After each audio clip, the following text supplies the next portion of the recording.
211,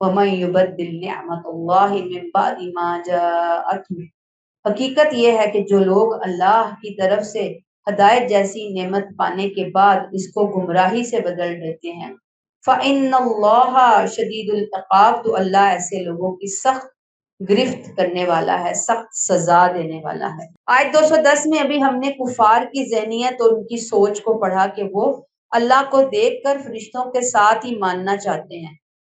ایسے ہی بنی اسرائیل سے دیکھ لو، اللہ نے ان کو اس بات کے اوپر کہ شاید وہ مان لیں، شاید اب وہ مان لیں، بہت سے معجزات دیے لیکن یہ مان کر نہ دیے۔ سل بنی اسرائیل، اس آیت میں تاریخ کی گواہی اللہ نے بیان کر دی۔ کم آتیناہم، بنی اسرائیل سے پوچھو کتنی ہم نے دی ان کو، آیات بینہ، آیات بینہ، بے شمار ان کو معجزات بنی اسرائیل کو عطا کیے گئے، لیکن معجزے دیکھنے کے بعد جب لوگ ایمان نہیں لاتے تو ان کو ہدایت نہیں ملتی۔ بنی اسرائیل کا حوالہ کیوں دیا گیا؟ سل بنی اسرائیل، ان سے پوچھو، بنی اسرائیل سے پوچھو، اے نہ ماننے والو، اے انکار کرنے والو، جاؤ جا کر پوچھو، یا اے نبی آپ جا کر ان سے پوچھو۔ کیوں بات ہوئی؟ اس لیے کہ مدینہ کے منافقین کی اکثریت یہود کی ہی تھی، بنی اسرائیل ہی تھے، ان کا بھی وہی مزاج تھا، وہی ضد تھی، وہی تقاضے تھے جو ان کے آباء و اجداد تھے۔ آیات بینات بنی اسرائیل کو کون کون سی ملی تھی؟ یہ وہ نشانیاں ہیں، 9 بڑی نشانیاں جن کا ذکر تورات میں بھی ہے۔ آگے جا کے ہم ڈیٹیل بھی کچھ چیزوں کی پڑھیں گے۔ اب مسلمانوں کو بتایا جا رہا ہے کہ جو لوگ ایمان لانے کے لیے معجزات کا مطالبہ کر رہے ہیں، اگر بڑے بڑے معجزات بھی آ جائیں تب بھی یہ آنکھیں بند کر کے ڈیٹ بن کر بیٹھے رہیں گے۔ انہوں نے سرکشی، نافرمانی، ضد کا رویہ اختیار کرنا ہے، لہٰذا اس ٹاپک کو تو چھوڑ ہی دیں کہ معجزے آئیں گے تو شاید یہ مان جائیں گے۔ معجزے تو کتنے آئے لیکن انہوں نے نہیں مانا۔ پھر فرمایا وَمَن يُبَدِّلْ نِعْمَةَ اللَّهِ مِن بَعْدِ مَا جَاءَتْهُ، انہوں نے اپنی کتاب کو چھوڑا، اپنے رسول کی بات نہ مانی۔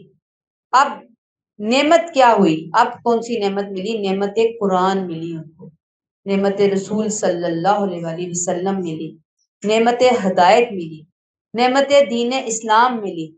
پہلے اپنی کتاب کو چھوڑا، اپنے رسولوں کو چھوڑا، پھر اللہ نے ان کو سدھرنے کے لیے ایک آخری موقع دیا۔ اب نئے پیغمبر اپنی نئی کتاب کے ذریعے انہوں نے کہا ہم نہیں مانتے بھائی۔ انہوں نے کیا رویہ اختیار کیا؟ یبدل، بدلنا۔ کیا بدلنا؟ کیسے بدلنا؟ بدلنے سے مراد اس ہدایت کی قدر ہی نہ کرنا، اس کو چھوڑ کر کچھ اور خود ساختہ گڑی ہوئی باتیں اختیار کر لینا اور پھر اس کو دین بنا لینا، اس کو ہدایت اور ایمان کا ذریعہ بنا لینا۔ یعنی جس کو ہدایت اور ایمان کا ذریعہ بنانا تھا اس کی جگہ انہوں نے کچھ اور باتوں کو ہدایت اور ایمان کا ذریعہ بنا دیا۔ انہوں نے کیا کر لیا؟ یبدل نعمت اللہ، اللہ کی نعمتوں کے آنے کے بعد، من بعد ما جاءتہ، ان کے پاس آ گئی تھی لیکن انہوں نے اس کو بدل ڈالا۔ یہاں تک سمجھ آ گیا نا آپ کو؟ فَإِنَّ اللَّهَ شَدِيدُ الْعِقَابِ، ایسے لوگوں کے لیے اللہ سخت سزا دینے والا ہے۔ وہ اللہ کی گرفت سے بھاگ نہیں سکتے، بچ نہیں سکتے، اور ان کی یہ ناشکری، ان کا یہ نعمتوں کو بدلنا کوئی انفرادی جرم نہیں تھا بلکہ یہ ایک قومی جرم تھا۔ اللہ کی اسکیم ہدایت کو رد کرنے کا اعلان تھا، یعنی اللہ نے ایک اسکیم کے تحت ہدایت دی، انہوں نے کہا ہمیں نہیں چاہیے اللہ تیری ہدایت، استغفر اللہ، تو جان، تیری ہدایت جانے، تیرے کتابیں جانے، تیرے رسول جانے، تیری نشانیاں جانے۔ پہلے کہتے رہے دیں دیں، لائیں لائیں، آتی ہیں ایک کے بعد ایک کو جھٹلایا، ایک کے بعد ایک کو جھٹلایا، ہر چیز کی ناقدری، ہر چیز کی ناشکری، ہر چیز کو چھوڑ کے ایک نیا راستہ، وہی رحمان کی بجائے شیطان کا راستہ اختیار کیا۔ تو سبق کیا ہے ہم سب کے لیے؟ سابقہ امتوں کی عبرت آموز داستان کے ذریعے امت محمدیہ صلی اللہ علیہ وسلم کو آئینہ دکھایا جا رہا ہے کہ اے امت تمہارے لیے بھی بینہ آ گئی، آیاتم بینہ۔ کیا ہے بینہ ہمارے لیے؟ قرآن پاک۔ اب میرے اور آپ کے لیے سوال ہے کہ کیا واقعی اس بینہ کو ہم نے اپنے لیے نعمت سمجھا؟ کیونکہ اللہ نے تو آیاتم بینہ کو نعمت قرار دیا نا۔ اگلی آیت کا حصہ وَمَن یُبَدِّلْ نعمت اللہ، نعمت اللہ کو کیا ہے؟ آیاتم بینہ۔ تو کیا ہم اس بینہ کو واقعی روشنی سمجھتے ہیں؟ واقعی اندھیروں سے نکلنے کا ذریعہ سمجھتے ہیں؟ واقعی ہم اس کو لے کر شکر گزار قدر کرنے والے بندے بنے ہیں؟ کیا ہم نے واقعی اسے ہدایت کا چینل بنایا ہے، یا ہم صرف اسے ذریعہ ثواب سمجھتے ہیں؟ بس ہم نے اس لیے اس کو لیا ہوا ہے، اس کے علاوہ کتاب کا کوئی اور کام اور کوئی یوز نہیں ہے ہمارے پاس کہ یہ ثواب کی کتاب ہے، یہ پڑھ لیں ختم کروا لیں، ہماری مشکلات کے حل کے لیے ختم قرآن کی کتاب ہے۔ بس اس سے ہدایت لینی ہے، اس کو لینا ہے، اس کو آیاتم بینہ سمجھنا ہے، اس کو نعمت سمجھنا ہے، تو پھر جا کر ہم اس بینہ کو اس طرح لینے والے بنیں گے جس طرح سے اللہ نے ان لوگوں کو کہا، بنی اسرائیل کو کہا کہ تم اللہ کی کتاب، اللہ کے رسول، ان کی تعلیمات کو لو، لیکن انہوں نے انکار کیا۔ اور اگر آج ہم انکار کرتے ہیں، اگر آج ہم ناشکری کرتے ہیں، جیسے کہ آج بڑی معذرت سے امت مسلمہ کر رہی ہے، اللہ نے یہاں پہ پھر بتا دیا کہ جو بہت ہی زیادہ گمراہی کی طرف چلیں گے نا میری آیاتم بینہ کو چھوڑ کر، فَإِنَّ اللَّهَ شَدِيدُ الْعِقَابِ، تو اللہ پھر سخت سزا دینے والا بھی ہے۔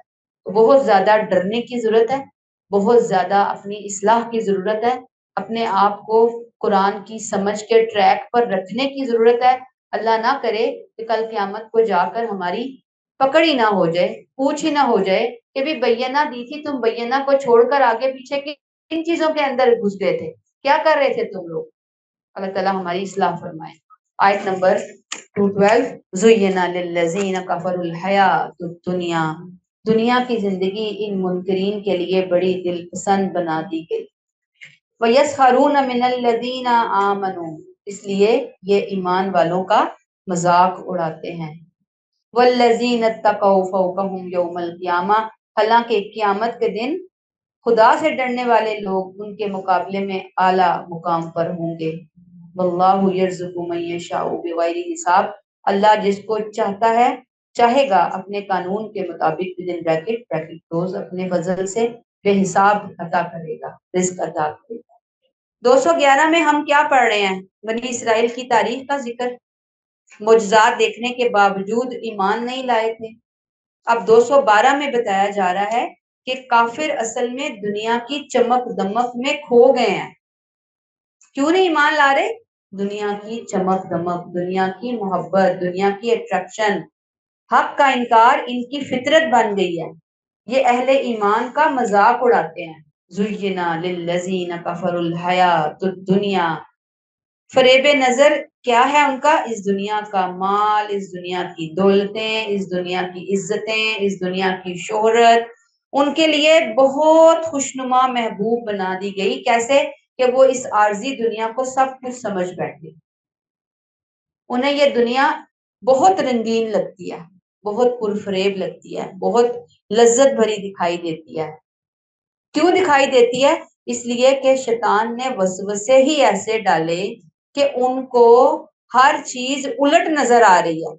جو ان کو اصل نظر آنی چاہیے تھی، آخرت، ہمیشہ کی زندگی، ابدی بادشاہی، اس کے برعکس انہیں کیا چیز نظر آ رہی؟ دنیا، دنیا ہی سوار ہوگی، آخرت کا وجود ہی ختم ہو گیا، ذہن سے ہی نکال دیا انہوں نے۔ اور یہ شیطان جو ہوتا ہے یہ نافرمانی کو اور دنیا کو انتہائی خوبصورت خوشنما بنا کر پیش کرتا ہے۔ یہ شیطان کا سب سے بڑا ٹارگٹ اور اس کا مشن اور اس کا مقصد، اور یوں کہہ لیں کہ اپنی فیلڈ میں وہ بہت کمپیٹنٹ، کمال کی صلاحیتیں ہیں اس کے پاس، اور وہ یوز کرتا ہے، 100% یوز کرتا ہے لوگوں کے لیے۔ وہ کہتا ہے لوگوں کے ذہنوں میں وسوسہ اندازی کرتا ہے کہ نیکوں کے گھر کون سا دولت کی بارش ہو رہی ہے جو تم جو ہے وہ اتنا پریشان ہو رہے ہو کہ ہم نیکی نہ اختیار کریں گے تو یہ ہو جائے گا وہ ہو جائے گا. دیکھ لو ان کے ہاں بھی کیا سلسلے چل رہے ہیں. اور وہ کہتا ہے ابھی دنیا کے جو رنگینیاں ہیں مزے ہیں لوٹ لو, بھی جوانی ہے, ابھی صحت ہے, کل ہو نہ ہو تو آج لوٹو یہ سارے کے اتنا چاہتے ہو جیو, من موجی کرو, من مانیاں کرو, خواہشات کو پورا کرو. تم کیوں گھٹ گھٹ کے جیو, تم کیوں بیکورڈ ہو کر جیو, تم کھلا ڈلا جیو, تم آزادی کے ساتھ جیو اور اپنی زندگی جیو. اور آج تو آپ کو پتا ہے کہ شیطان نے پوری دنیا میں ایک ہوا چلائی ہوئی ہے, وہی جو آپ یہاں پہ سنتے ہیں میرا جسم میری مرضی. اپنے آپ کو توجہ دو, بس اپنے آپ کو دیکھو, لوگوں کو چھوڑو, رشتوں کو چھوڑو, بچوں کو چھوڑو, شوہر کو چھوڑو, فیملی کو چھوڑو, گھر کو چھوڑو, اپنا آپ اپنا آپ. مرد ہے اپنے آپ کو توجہ دو, عورت ہے اپنے آپ کو توجہ دو, اپنا آپ دیکھو, اپنے آپ کو فوکس کروا رہا ہے شیطان. یہ ایک بہت بڑا فتنے کی طرح بات پھیل رہی ہے. ہمیں ہمارے دین نے ایسے نہیں بتایا, ہمیں تو حقوق اللہ بھی ہیں, حقوق العباد بھی ہیں, ہمیں تو بہت سی چیزوں کو, بہت سے رشتوں کو لے کر سنبھال کر چلنا ہے. تو اللہ یہاں پہ کیا فرما رہے ہیں, زُيِّنَ لِلَّذِينَ كَفَرُوا الْحَيَاةُ الدُّنْيَا, دنیا کی زندگی ان نہ ماننے والوں کے لیے بڑی خوبصورت خوشنما بنا دی ہے. اب یہ کیا کرتے ہیں جن کے لیے دنیا کی زندگی بڑی اٹریکٹیو ہے, وَيَسْخَرُونَ مِنَ الَّذِينَ آمَنُوا, یہ ایمان والوں کا مذاق اڑاتے ہیں اس دنیا کے پیچھے. دنیا کی دلکش سے پاؤں ڈوبے ہوئے مست کفار, اہل ایمان ان کے اعمال اور عقائد پر دنیا اور آخرت میں جب انہیں کڑ یا سزا کی یاد دہانی کراتے ہیں, انہیں بتاتے ہیں کہ بھی بس کرو, اتنا نہ ڈوبو, اتنا نہ دنیا سر پہ سوار کرو, اتنا دنیا کی غرق ہو جاؤ, بھئی یہ بہت نقصان دہ ہے, یہ کل کو تو سکتی ہے. جب ان کو رسول بتاتے وقت کے, نبی بتاتے, صالحین, مبلغین, تو یہ کیا کرتے, ان کے اوپر ہنس, ان کا مذاق اڑاتے اور کہتے اس حوالے سے دیکھو ہمارا حال اچھا ہے یا تمہارا حال اچھا, ہمارے پاس تم سے زیادہ مال ہے, عزت ہے, طاقت ہے, کچھ ہمارے پاس ہے, تو یہ جو سب کچھ ہمارے پاس ہونا ہے دنیا کا, یہ اس بات کو شو کر رہا ہے کہ ہم صحیح راستے پر ہیں, غلط راستے پر.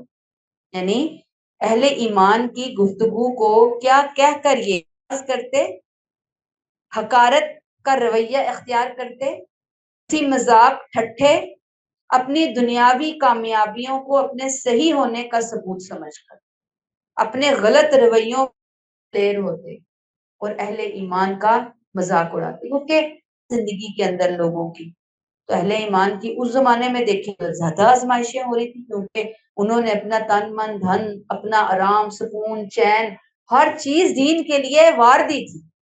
تو ان کی حالت اور ان کی حالت میں کمپیریزن کریں تو دنیاوی اعتبار سے تو کفار مقام کے اوپر تھی, تو انہیں وہ اپنا مقام, وہ دھوکہ, وہ فریب جو شیطان نے ان کے کانوں میں, ان کی آنکھوں کے اوپر اینک بنا کر چڑھایا ہوا تھا, انہیں اپنے مقابلے میں اہل ایمان کچھ نہیں نظر آتے.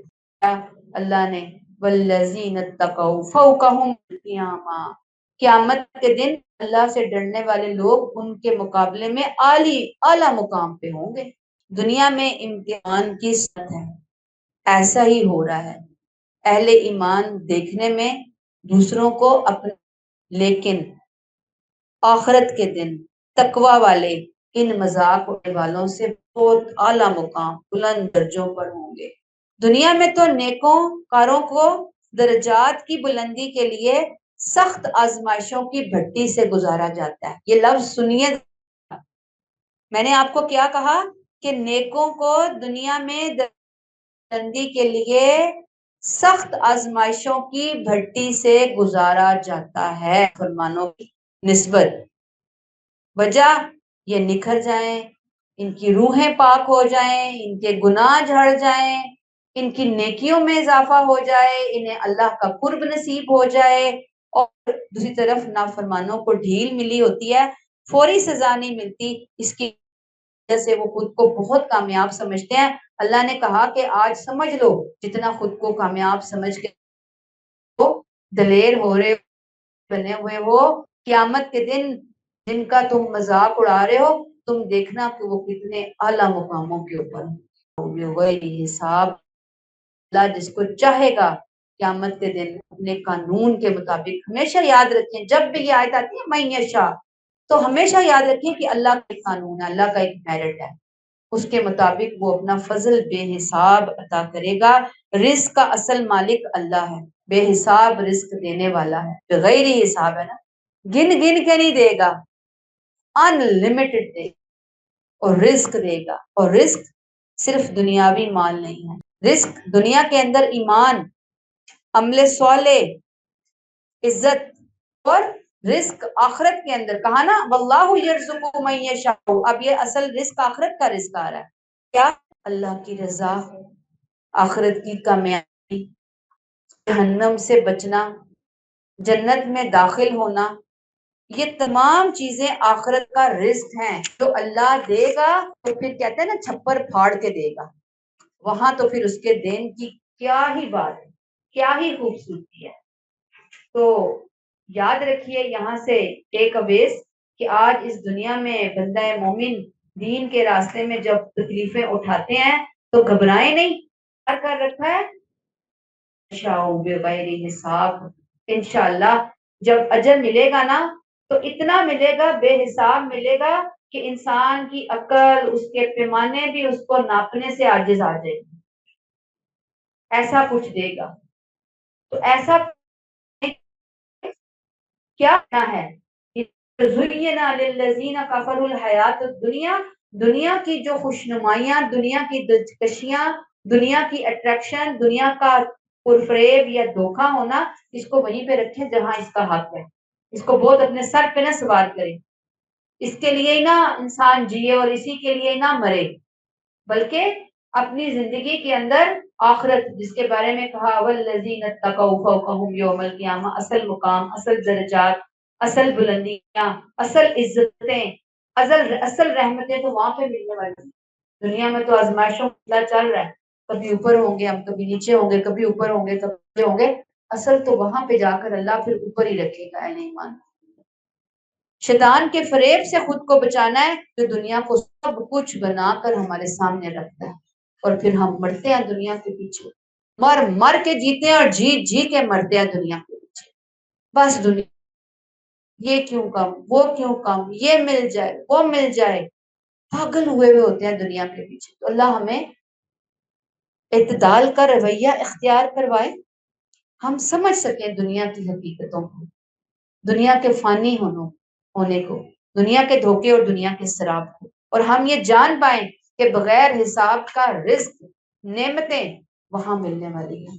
اللہ ہمیں بھی بغیر حساب کے، ایک تو جنت میں لے جانا نا، دوسرا بغیر حساب کے رزق بھی دینا وہاں پر. آمین.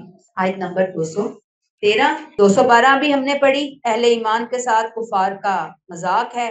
اب 213 میں انہی اہل ایمان کو تسلی دی جا رہی ہے، حوصلہ افزائی کی جا رہی ہے کہ اطمینان رکھو، تم حق پر ہو، تم صراط مستقیم پر ہو. یہ وہی ہدایت ہے جو حضرت آدم علیہ السلام کے سلسلے سے دنیا میں دینا شروع کی. کیا کہتے ہیں اللہ تعالیٰ؟ کان الناس ودن بریکٹ موافقت کے لیے یہ اختلافات کو بہانہ بناتے ہیں، انہیں معلوم ہونا چاہیے شروع میں لوگ ایک ہی امت تھے. آج تو یہ منافقین اپنی مخالفت کے لیے بہانے بنا رہے ہیں، حقیقت کیا ہے کہ اللہ نے لوگوں کو ڈے ون سے حضرت آدم علیہ السلام ایک کان الناس امتا واحدہ، امتا واحدہ، انسان شروع سے آنکھ کھلی دین حق پر تھے. اور یعنی وہ دور جو تھا ابتدائی دور دین فطرت کا دور تھا. مبشرین و منذرین، پھر پیدا ہوتے گئے بعد میں بریکٹ کلوز، تو اللہ نے خوشخبری سنانے والے. اب آہستہ آہستہ کیا شیطان کے وسوسوں کی وجہ سے لوگوں پر خواہشات کا غلبہ ہونا شروع ہو گیا، قوم پرستی آ گئی، تو اللہ نے کہ ان انسانوں کو جو بگڑ گئے ہیں، اپنی خواہشات کے غلام بن گئے ہیں، جا کر ان کی اصلاح کیجیے۔ شروع میں سب ٹھیک تھے، راستے پر تھے، بگاڑ آنا شروع ہوا، شیطان کی کارستانیاں اور خواہشات کا غلبہ، اللہ نے پھر کیا انتظام کیا؟ اصلاح کا، انبیاء کرام کو بھیجا۔ انبیاء کرام تشریف لائے، اللہ فرماتے ہیں فَبَعَثَ نبیین، انبیاء کرام آئے دو بڑے کام کرنے کے لیے، مبشرین و منذرین، خوشخبری سنانے والے اور خبردار کرنے والے۔ مبشرین و منذرین، خوشخبری کن کے لیے؟ مومنوں کے لیے، اور خبردار کرنے والے کن کو؟ مجرمین کو۔ یہ اللہ نے ان کو دو ذمہ داریاں دے کر بھیجا کہ جائیں، جا کر بندوں کی اصلاح کریں، یہ بڑے بگڑ گئے ہیں، یہ مسلمان بگڑ گئے ہیں، ان کو ٹریک پہ لانے کے لیے آپ جائیں، ان کو بتائیں، جنت کی خبریں ان کو پہنچائیں، انہیں جہنم کے عذاب کی وعید سنائیں جا کر۔ اب وہ تشریف لے آئے اپنے ان کاموں کے لیے۔ ساتھ اللہ نے اور کیا کیا؟ رسولوں کو جب بھیجا، وَأَنزَلَ مَعَهُمُ الْكِتَابَ بِالْحَقِّ، اللہ نے ان کے ساتھ ایک فیصلہ کن بات کی صورت میں کتاب نازل کی۔ کیوں؟ لِيَحْكُمَ بَيْنَ النَّاسِ فِي مَا اخْتَلَفُوا فِيهِ، تاکہ لوگوں کے درمیان رونما ہونے والے اختلافات کا فیصلہ کر دے۔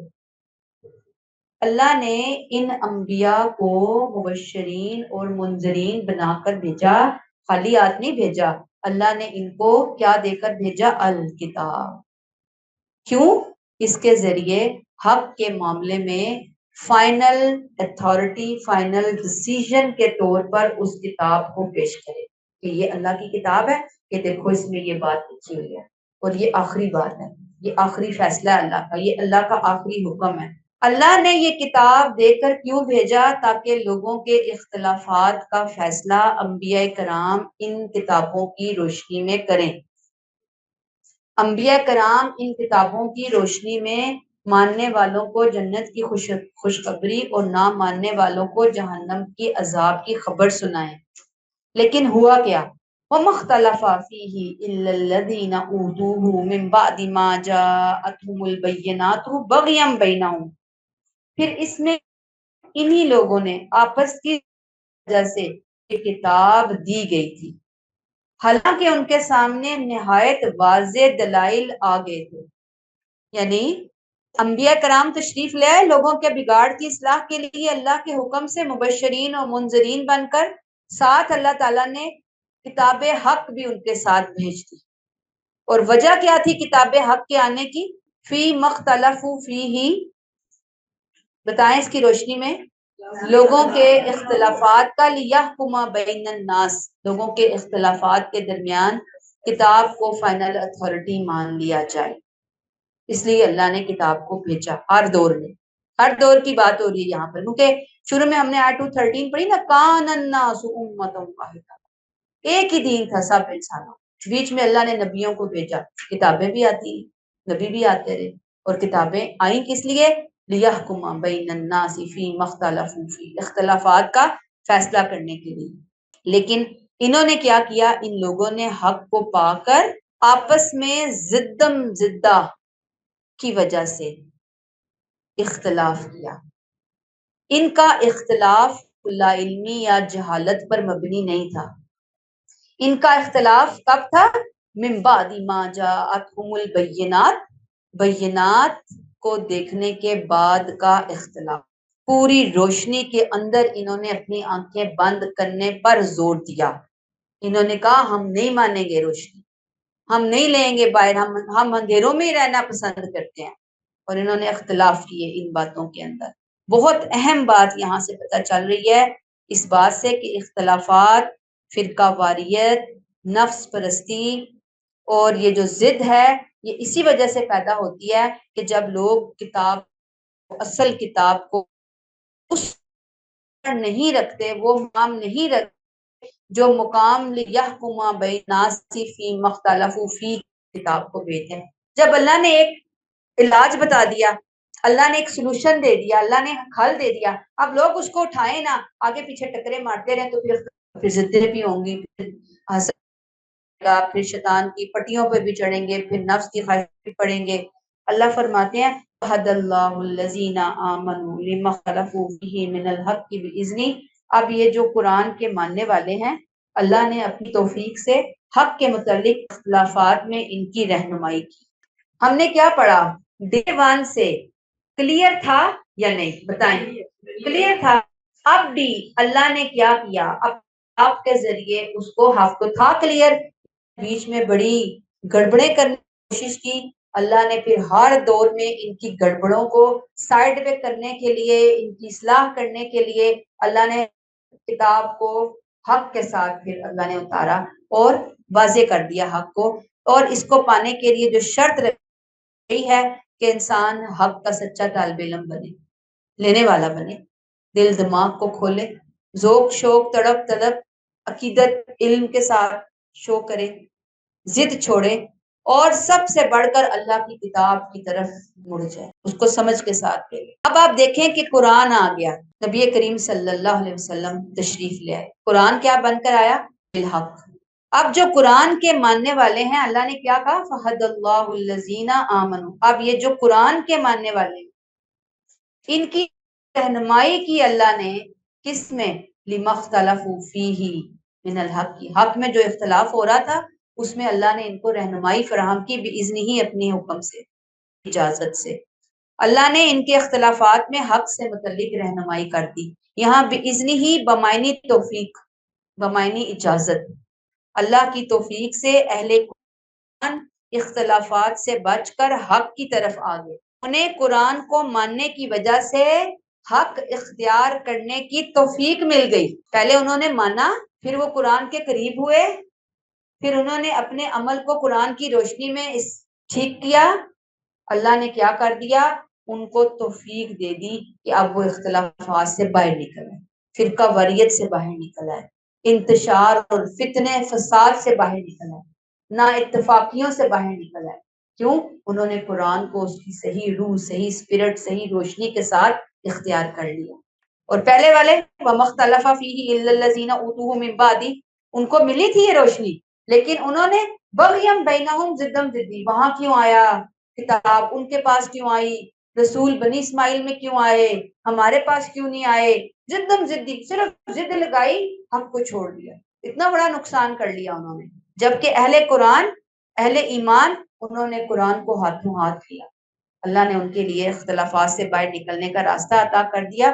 اللہ فرماتے ہیں وَاللَّهُ يَهْدِي مَن يَشَاءُ إِلَىٰ صِرَاطٍ مُسْتَقِيمٍ، اللہ جسے چاہتا ہے اپنے قانون کے مطابق سیدھی راہ کی ہدایت فرما دیتا ہے۔ یہ آیت 212 کے اینڈ میں بھی ہم نے پڑھا وَاللَّهُ يَرْزُقُ مَن يَشَاءُ مَن يَشَاءُ، آیت 213 کے بھی آخر میں آیا مَن يَشَاءُ، اللہ کا قانون ہے، میرٹ ہے۔ وہاں پہ نعوذ باللہ یہ دنیا کی طرح نہیں آتا کہ تم بھی لے لو، تم بھی لے لو، یا فلاں کو ہم محروم کر دیں، فلاں کو دے دیں۔ وہاں پہ جو کسی کو کچھ ملتا ہے تو بہت اصول سے، قاعدے قانون سے ملتا ہے، ایسے ہی نہیں ملتا۔ تو اللہ تعالیٰ کیا کرتے ہیں؟ جسے چاہتا ہے سیدھی راہ کی ہدایت دیتا ہے، جو ہدایت صراط مستقیم کے دروازے پر دستک دیتا ہے، اللہ اس کے لیے یہ دروازہ اس کی دستک پر ضرور کھولتا ہے، اس کی طلب، اس کے تڑپ، اس کے شوق پر ضرور کھولتا ہے۔ گویا راستہ ان کو ملتا ہے جو اخلاص سے راستے کو لینا چاہتے ہیں، اللہ کی طرف رجوع کر۔ اللہ تعالیٰ ہمیں توفیق عطا فرمائے کہ صراط مستقیم کی طرف آنے والے بنے۔ اب ٹیک اویز کیا ہے اس میں؟ سیدھا راستہ کون دکھائے گا؟ اللہ تعالیٰ۔ سیدھا راستہ کس سے مانگنا ہے؟ اللہ سے، اہدنا الصراط المستقیم۔ سیدھا راستہ کن کو ملے گا؟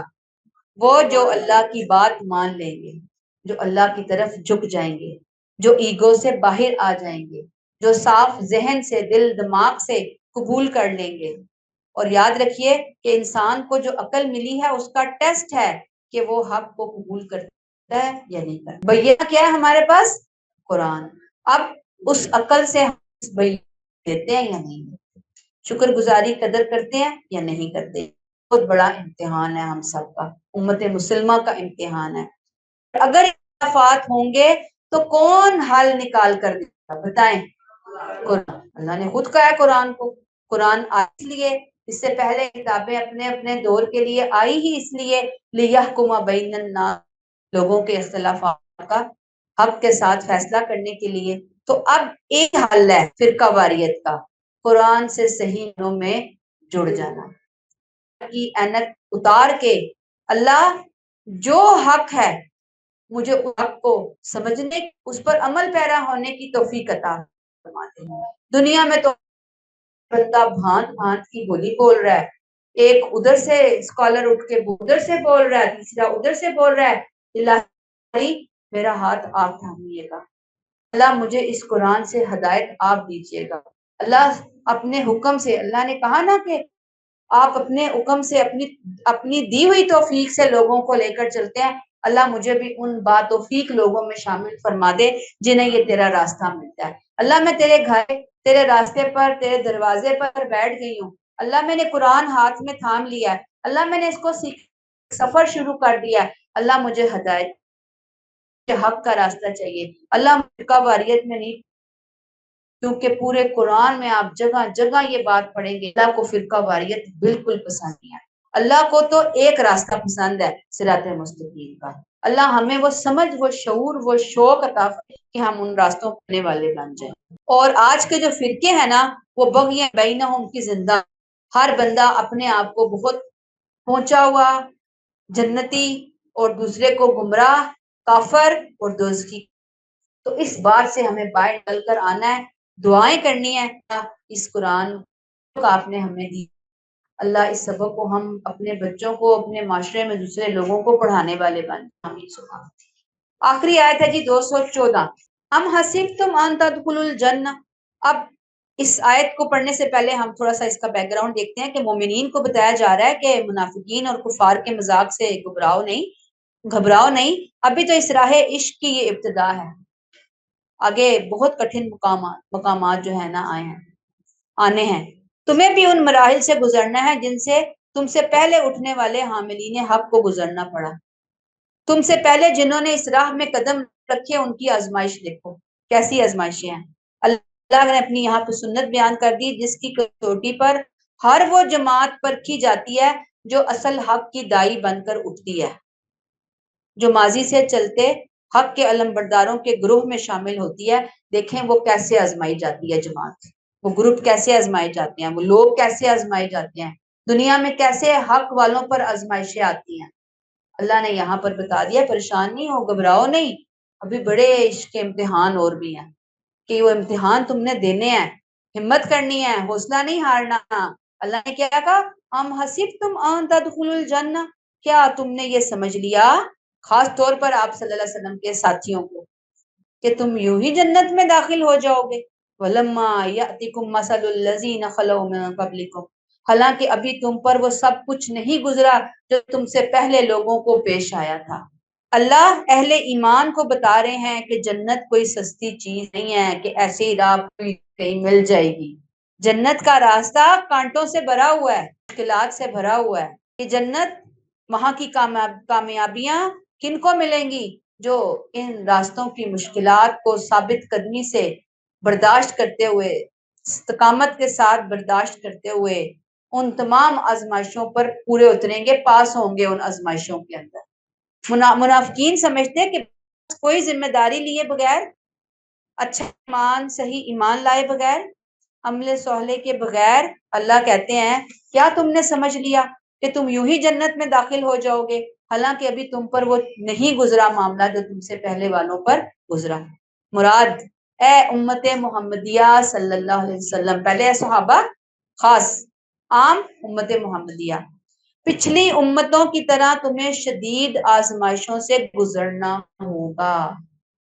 ہم حسبتم تم سوئے ہوئے ہوگے، کوئی کرین آئے گی، اٹھائے گی، تمہیں جنت میں پہنچا دے گی، چند بیٹھ کر وظیفے پڑھتے رہو گے، چند روزے رکھ لو گے، چند نمازیں پڑھ لو گے، اور کوئی مشکل، کوئی پریشانی، کوئی ٹینشن، کوئی تکلیف، کوئی دکھ، کوئی محرومی زندگی میں نہیں آئے گا، ایسا نہیں ہو سکتا۔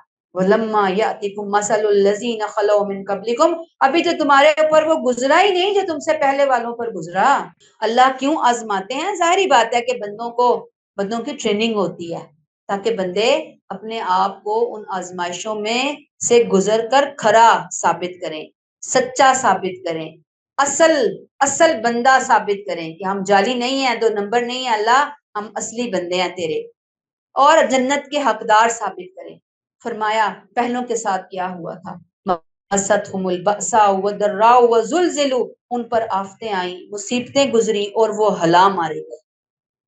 البأساء جسمانی تکلیفیں، مثلا غربت ہے، بھوک ہے، بیماری ہے، مشقت ہے، محنت ہے، قحط سالی ہے، تجارتیں ٹھپ ہو جانا ہے، یہ سب البأساء میں آتا ہے۔ پھر ضراء نفسیاتی ذہنی تکلیفیں، یہ ضراء زیادہ تر کون سی تکلیفیں آتی ہیں؟ ذہنی، بے عزتی کسی نے کر دی، کوئی ذہنی اذیت آ گئی، تانے کسی نے سن لیے، معاشرتی بائیکاٹ ہو گیا، دماغ ٹینشن کے اندر آ گیا، سب ذہن کے اوپر اٹیکس ہو رہے ہیں، سائیکولوجیکلی اثر انداز ہو رہی ہیں آزمائشیں، امتحان، مصیبتیں۔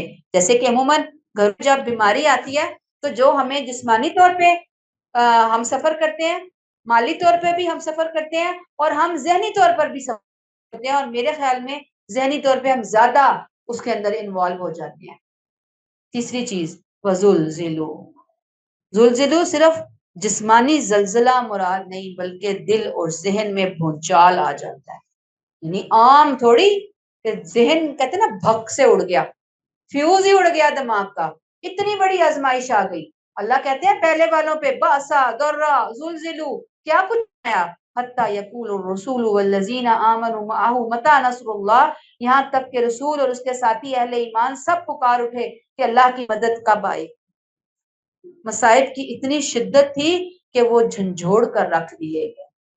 متی نصر اللہ، یاد رکھیے کہ انہوں نے مایوسی کے لہجے میں نہیں کہا، بلکہ دعا اور توقع کے لہجے میں کہا کہ اللہ کی مدد کب آئے گی، جلد آ جائے اللہ کی مدد۔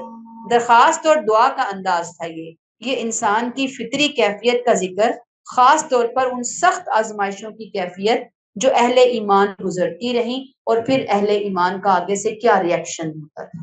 آپ کو یاد ہوگا حضرت نوح علیہ السلام کی دعا، انی مغلوب فانتصر، اے اللہ میں مغلوب ہو گیا ہوں، میری مدد کر۔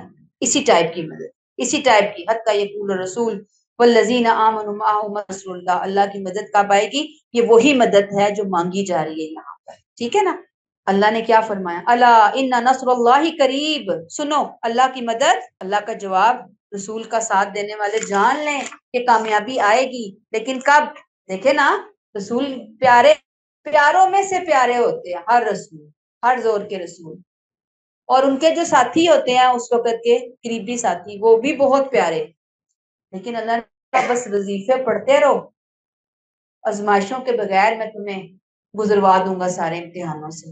دیکھیں بدر، احد، مکی زندگی، ہجرت حبشہ اول دوم، معاشرتی بائیکاٹ جو ہوا تھا وہاں پہ، مکاتا ہوا تھا شب ابی طالب میں، کون سی 23 سالوں میں آزمائشیں مسلمانوں پر آپ صلی اللہ علیہ وسلم پر نہیں آئیں؟ کون سی آزمائشیں ہیں؟ ہم کہتے ہیں آزمائشیں کیوں، کس لیے آئیں، کیوں؟ نعوذ باللہ، استغفر اللہ، سو ہمارے سوال ہوتے ہیں۔ تو کامیابی آئے گی، لیکن آزمائشوں اور تکلیفوں سے جب تمہیں گزارا جائے گا نا، تمہارا ٹیسٹ لیا جائے گا، پھر تم اس میں پاس ہوگے، اس کے بعد تمہیں سرٹیفکیٹ ملے گا کامیابی کا، پہلے نہیں مل سکتا۔ ہم کہتے ہیں ہمیں پہلے ہی دے دے اللہ تعالیٰ، ہمیں نہ گزرنا پڑے، اس سے اللہ ہمارے بچوں کو نہ آزمائش سے گزرنا پڑے۔ یاد رکھیے ہر بندے کی اپنے حصے کی آزمائشیں ہیں، ہم دعا کریں گے اللہ سے، ہم کوششیں کریں گے ان آزمائشوں سے نکلنے کی، ان سے بچنے کی، لیکن اگر آ جاتی ہیں تو بس پھر وہاں پہ ثابت قدمی کے ساتھ ڈیرے ڈال دینے کے ذریعے، وَاسْتَعِینُوا بِالصَّبْرِ وَالصَّلَاةِ۔ حدیثیں سناتی ہوں آپ کو میں، ایک دو مفہوم ہے آپ کو بتا رہی ہوں، بخاری کی حدیث ہے، صحابی فرماتے ہیں آپ سے شکایت کی کہ آپ ہمارے لیے مدد کی دعا کیوں نہیں کرتے؟ آپ نے فرمایا تم سے پہلی امتوں کے لوگوں کے لیے گڑھا کھودا جاتا اور انہیں اس میں ڈال دیا جاتا، پھر ان کے سر پہ آرا رکھ کر ان کے 2 ٹکڑے کر دیے جاتے، پھر بھی وہ اپنے دین سے نہیں پھرتے، لوہے کے کنگے ان کے گوشت میں دھنسا کر ان کی ہڈیوں اور پٹھوں پر پھیرے جاتے، پھر بھی وہ اپنا ایمان نہ چھوڑتے لیکن وہ دین سے نہ ہٹتے. اللہ کی قسم اللہ اس دین کو غالب کر کے رہے گا. پھر ایک اور حدیث ہے مفہوم بتا رہی ہوں کہ سب سے زیادہ آزمائشیں انبیاء پر، پھر جو ان کے بعد مرتبے میں ہیں، پھر جو ان کے بعد. بندے کی آزمائش اس کے دین کے مطابق ہوتی ہے. اگر بندہ اپنے دین میں سخت ہے تو اس کی مصیبت بھی سخت ہے. یعنی جتنا زیادہ دین ہوگا اتنی بڑی آزمائش ہوگی. ہم کہتے ہیں کہ آزمائش آئی ہے تو پکڑا، وہ پکڑا ہوا ہے، گرفت ہو رہی ہے، وہ پکڑا گیا. نہیں، وہ تو اللہ نے اس کو کچھ سکھانے بتانے کے لیے ڈالا آزمائشوں میں. اگر وہ اپنے دین میں نرم ہوتا تو اس کے دین کے مطابق مصیبت بھی ہوتی. پھر مصیبت بندے کے ساتھ ہمیشہ رہتی ہے یہاں تک کہ بندہ روئے زمین پر اس حال میں چلتا ہے کہ اس پر کوئی گناہ نہیں رہتا. سبحان. آپ دیکھیں کہ حضرت بلال رضی اللہ تعالیٰ عنہ، آپ سیدنا حضرت بلال ہمارے سردار، مکہ کی تپتی ریت کو لٹایا. حضرت یاسر رضی اللہ تعالیٰ عنہ، حضرت سمیہ رضی اللہ تعالیٰ عنہ کو شہید کیا گیا. پہلی شہید خاتون حضرت سمیہ، پہلے شہید حضرت یاسر رضی اللہ تعالیٰ عنہ. حضرت عمار کو شدید ذہنی جسمانی اذیتیں دی گئیں. کون کون سی؟ جیسے میں نے ابھی بتایا کہ آزمائشیں نہیں آئیں. ٹیک اویز کیا ہیں کہ جنت میں جانا آسان نہیں ہے کہ بس کہہ دیا کہ اللہ ہمارا رب ہے. نہیں، ٹیسٹ ہوگا، کامیاب ہوں گے پھر جنت ملے گی. اور ٹیسٹ کہاں ہوں گے؟ دنیا میں. آخرت میں تھوڑی ہوں گے ٹیسٹ. سارے ٹیسٹ اللہ نے یہاں کے لیے رکھے ہوئے ہیں.